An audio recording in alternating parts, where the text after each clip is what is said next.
Hello, everyone. Today we're going to have a powerful conversation about why therapy didn't work for me, and I'm going to share with you what did.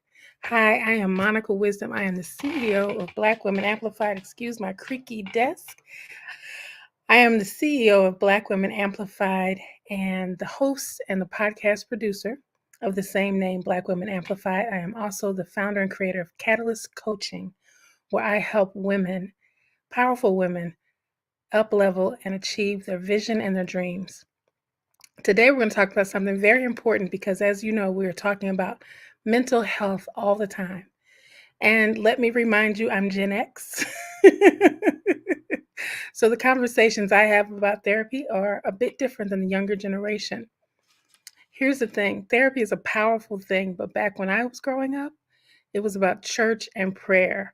And there are many times that even the strongest women go through something and need some assistance. But like I said, for my generation, it was about prayer and going to church. There was no such thing as therapy. There was no conversation about it. It was either for the very rich white women, or it was for people who have who like were had very strong mental challenges. And I remember in 2010, I was going through a rough time. My brother had a really bad car accident and debilitated him.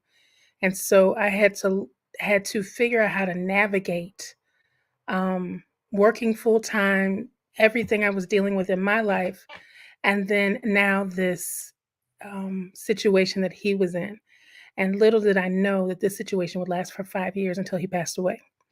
So I went to dinner with some friends and I was talking about everything that I was going through, and they suggested I go see a therapist. I went to the therapist and I was there for 6 weeks.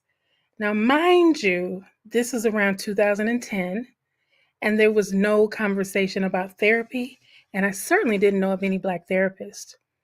So I went to the therapist that they suggested. They had both gone to and loved her. So I went to her. She was a woman from Scotland, very nice lady, very, very nice lady. And I did 6 weeks of sessions with her, one session a week. And so I did the traditional thing. I laid down on the couch. She asked me questions. She talked a lot about her son. I didn't know if she wanted me to date her son, what was the thing, but she talked about him every session. And then by the sixth session, so I don't know if it correlated with my insurance running out. Insurance gives you so many sessions, or if she actually thought I was okay. But what she said to me was, she's like, "You're good." And then she said, the difference between Black women and white women is they get it so much quicker. And so certainly you'll be absolutely fine because you figure out things really quickly. And through the session, I did learn some things about how to navigate. But when I finished therapy, I did not feel like I was finished. And it just put a bad taste in my mouth. The only other conversation that I had about any type of mental wellness help was back in the 80s, and my mother had gone to see a psychiatrist when she was going through a really bad divorce. And the only thing the psychiatrist did was give her medicine. There was no therapy involved. So she would go in and say how she was doing, and then he would prescribe her Valium. So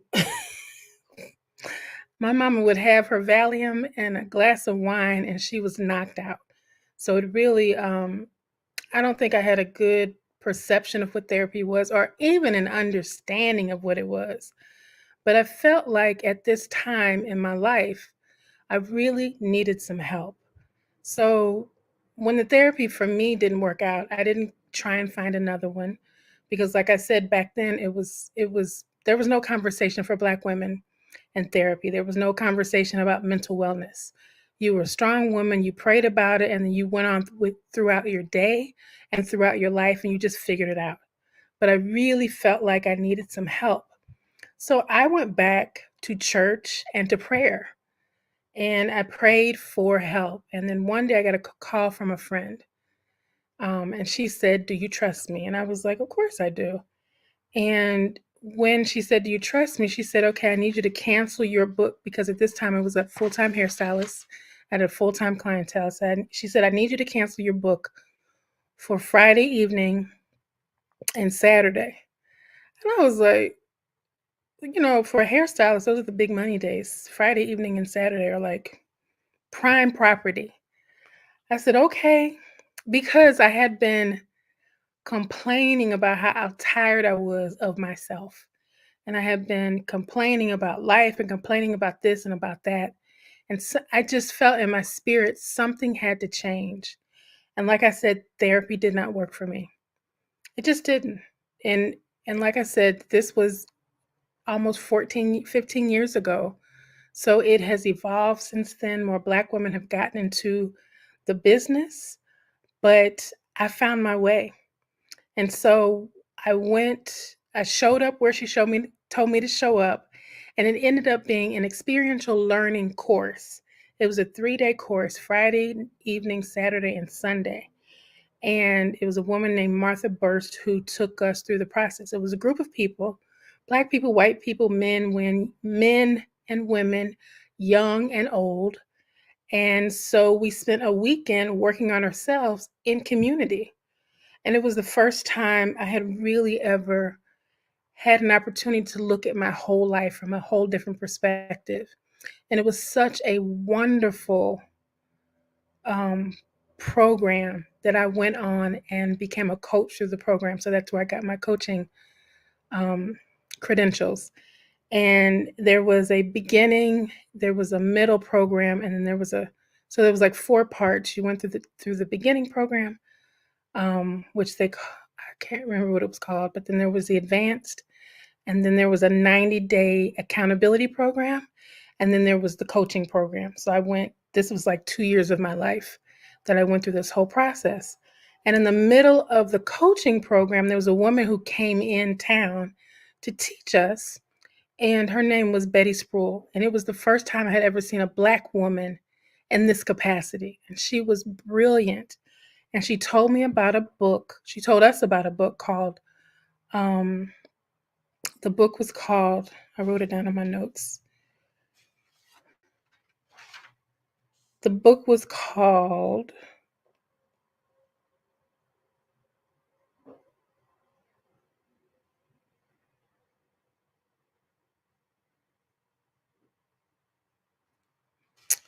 okay.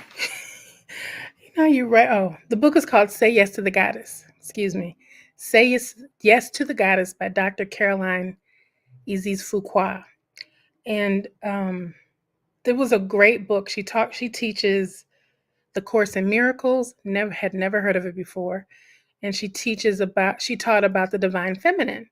So together, Dr. Isis and Betty had a course called The Feminine Face of God. And so it was a retreat, a women's retreat, all women retreat. Never have I been to that before. I've been to church retreats, I've been to work retreats, but I had never been to a spiritual retreat that focused on the divine feminine and life as a woman. So we went to North Carolina to a retreat center that was way back in the woods. Flew into Charlotte, hopped on this big, huge bus, and then drove to a small town that was like a windy road. It reminded me of a Beatles song, Long and Windy Road. And it was beautiful and it was serene. And we had to wear all white. And here I am in this room with a bunch of women I did not know. And we started learning about the divine feminine. We started learning about um, Isis and Osiris, because she still teaches it from a perspective of Egyptology. And so we went through this process called the feminine face of God, and it was magical. It was absolutely magical. And it was such a different experience for me, but it put me in a place of understanding not just who I am as a person, but my place and position in the world as a Black woman. We talked about our divinity, we talked about our powers, we talked about um, just life as a whole and situations that you go through. So it took me from the mentality of victimhood, from the mentality of victimhood to being empowered, not only to see my what I was going through from a different perspective, but to understand that I had the power to change it. And then I got the tools to learn how to change it. And I studied with them for about 10 years, and it's still a big part of my life. And it's interesting because what I came to realize when it came to therapy is at the time that I took therapy, there was really no study of Black women and the things that we had gone through. Our journey is completely different than other groups of women. Our journey is completely different than other cultures as Black American women. Now we have shared experiences with people of the diaspora, but we have very unique experiences when it comes to being a Black woman in America. And so I was able to tap into different sides of myself. Now, like I said, therapy has evolved so much since then. And we have trauma informed therapy now. But back when I was looking for a therapist in the Midwest, we didn't have that. I even talked to a friend of mine who is a therapist in California. She's one of my best friends who I actually met inside of this retreat center. We've been friends ever since then, and we talk. I just talked to her the other day, and we had a long conversation about therapy. And she was telling me all of these things. I said, "Well, girl, you live in California. They don't have that here." As far as I mean, I'm sure it's here now, but when we were talking about it, it was like that's not how it was here. Everything was based off of just like medicine, based off of white men and what they go through. But the levels of trauma and the levels of life that we go through until recently, I think until Black women, I mean, they're still learning about us and how, because the idea is that we're so strong, we don't need help. The idea is that we don't feel pain like other people do. The idea is that we're so resilient. But like I tell people, it's not that we're resilient, it's that we are in survival mode. And that survival mode is hurting us again and again and again. And I was just talking to my friend last night, the other night, not last night, the night before, maybe it was last night, but talking to her about, I didn't understand what I was going through until one day I was listening to military people talk about post traumatic stress disorder. And so I started looking up post traumatic stress disorder, and the things that were happening to me, I was probably about 95% of the things that I was going through was on that list. And I was like, oh, so the things that I've been going through is trauma. And because of the things I've been through, including generational trauma, it is adding up to so many different things that if you have never had those experiences, you wouldn't even know to ask the questions. So when I went through the feminine face of God and learned about the divine feminine, and like I said, my place in the world as a female, as a Black woman, um, and as a woman in general, it was really interesting to see how my race and my gender and several other factors impacted me and how I could unravel it with these teachings. And so, even though from my experience of therapy, it wasn't a good one, it wasn't a bad one, but it wasn't a good one. Um, I understand why it wasn't. And I also understand the power of community and sisterhood. There was something incredibly healing about being in a circle of women who were all working on our own stuff, but were also there for each other. So that's what worked for me, was a divine sisterhood and a divine circle of women who were there for the same reasons and who were not only who were reciprocal. They received from me and I received from them, and we healed together our own individual situations, but in a unity that worked cohesively with one another. And it was an absolutely beautiful experience. And even now, my brother will say, "When are you going to go back to those retreats?"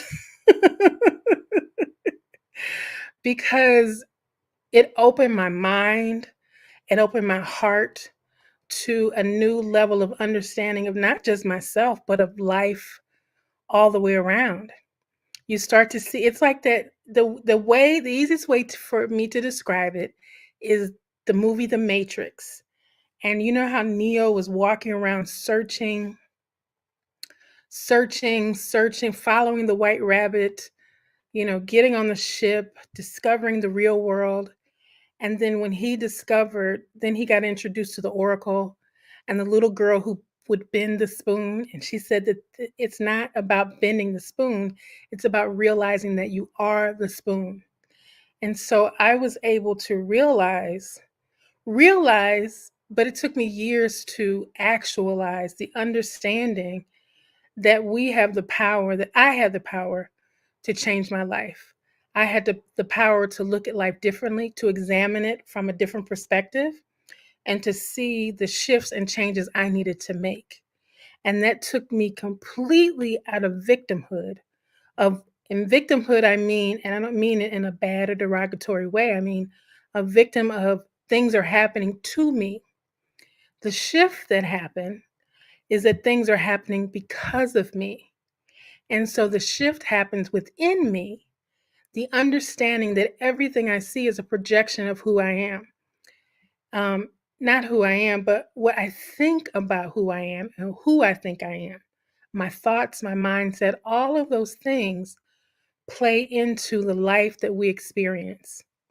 And that's what I learned when I started learning about the divine feminine, the power of sisterhood, and then developing my own womanhood defined by me.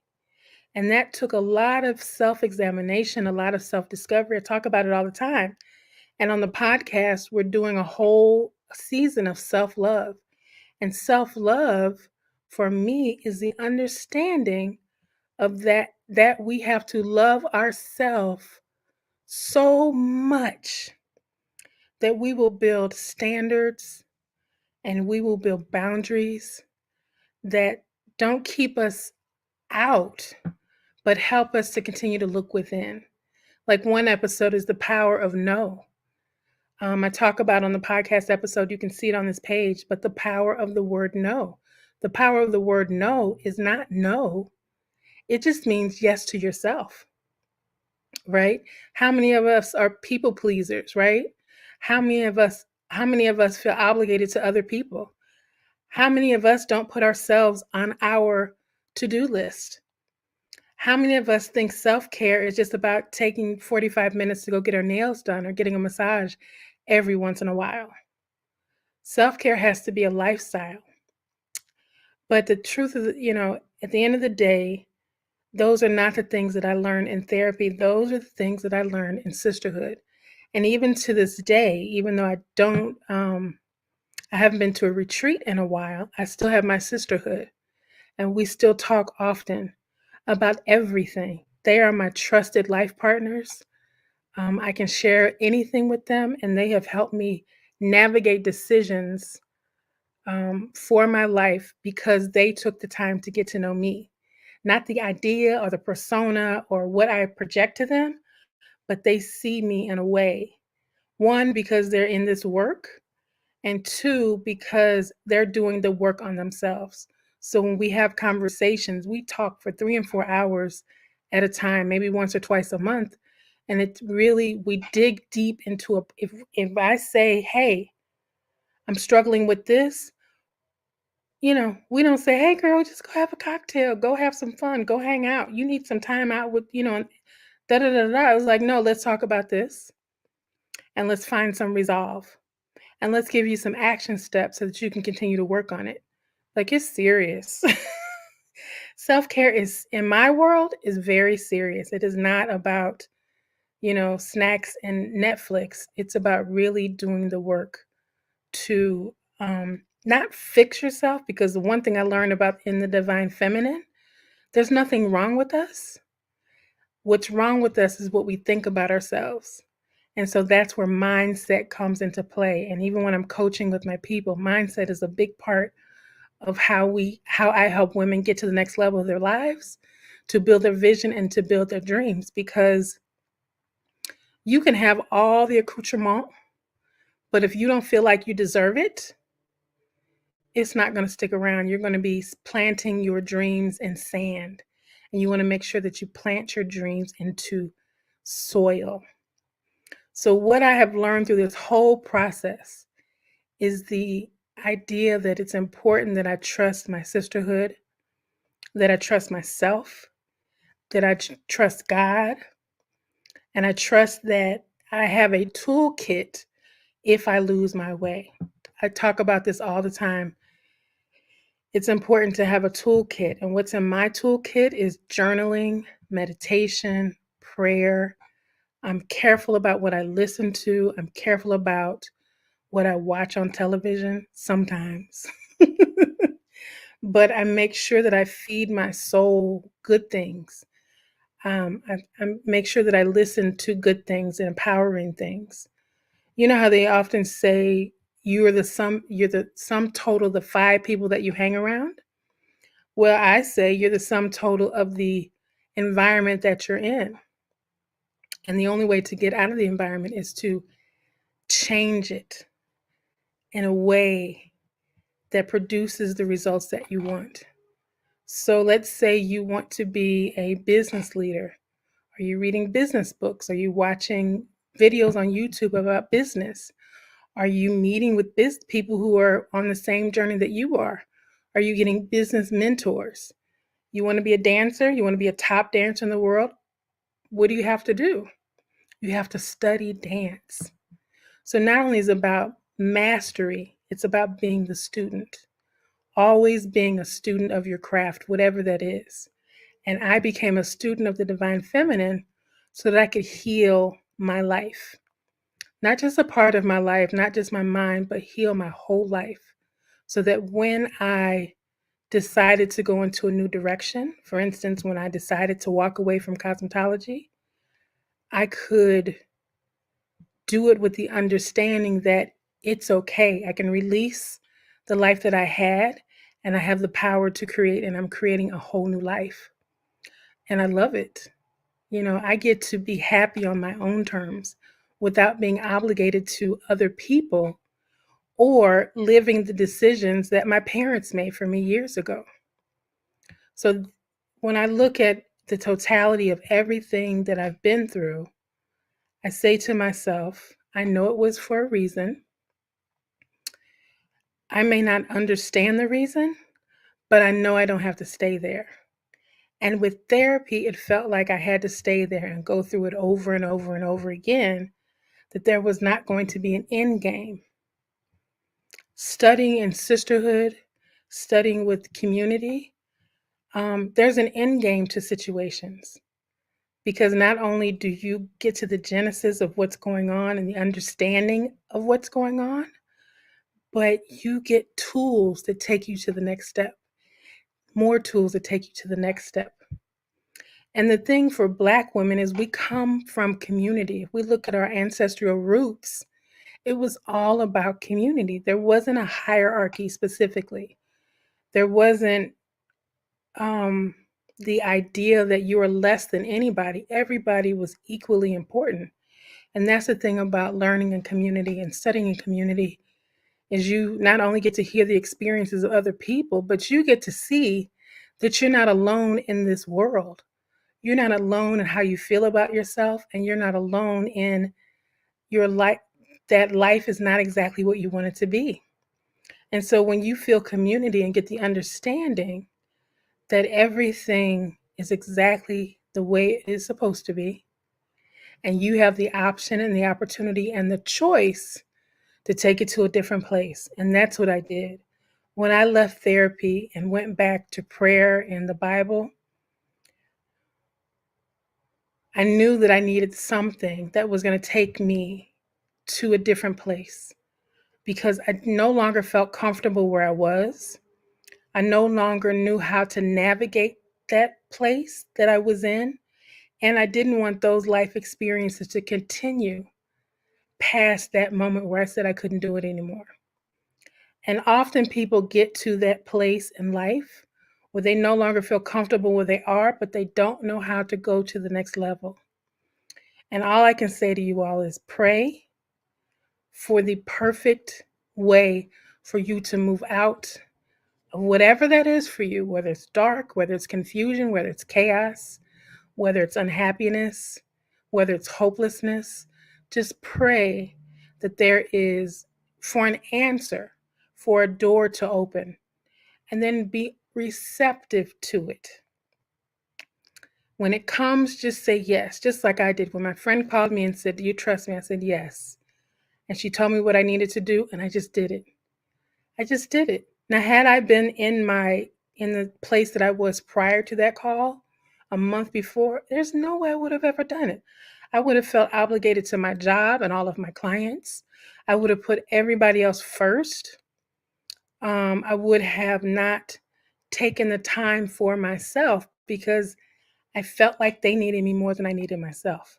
But at the point where I needed a change, either I was at that fork in the road, and either I was going to go back or I was going to go forward.